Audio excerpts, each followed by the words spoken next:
আসসালামু আলাইকুম।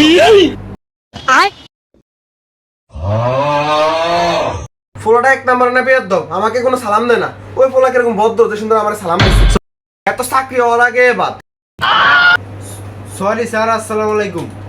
এ দালাল, কি ইন্টারভিউ দিতে এসে পোলা হয়নি, তুই কি নিয়োগ দিছস? স্যার এর আঙ্গুদারে চাকরির আবেদন করছে, অন ইন্টারভিউ দিতেছে, এটা কি আর দোষ নেই? আচ্ছা ঠিক আছে, বাদ দাও। আচ্ছা তোমরা দুজন কোন ক্লাস পর্যন্ত পড়ালেখা করছো? স্যার আমি মেট্রিক পাস করছি। স্যার আমি 3 বার ফেল করার পর 4 বার টেস্ট পাস করছি। ওরে বাপুরে, শিক্ষিত পোলা। এই তোমাকে সিভিটা বার করো, তাড়াতাড়ি বার করো। এই যে স্যার আমার সিভি।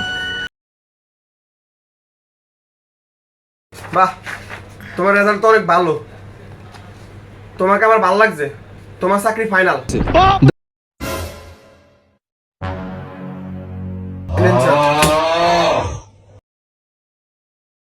বাহ, তোমার সিভির এই অবস্থা কেন? 32 টুকরা কেন? কি ইন্দুর গাইছে না তেলা পোকা গাইছে? হ্যালো এভরিওয়ান, আসসালামু আলাইকুম। সবাই কেমন আছেন? আশা করি সবাই ভালো আছেন। আজকের পার্ট আমাদের 1, নেক্সট পার্ট দেখার জন্য সবাই কমেন্ট করুন। ইনশাল্লাহ আশা করি সবাই পাবেন নেক্সট পার্ট।